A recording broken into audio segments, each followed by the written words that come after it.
What's the meaning of aquaplaning?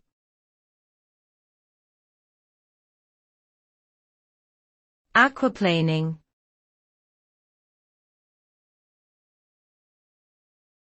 Aquaplaning.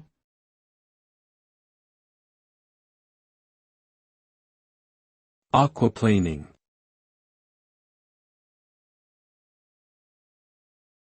Aquaplaning.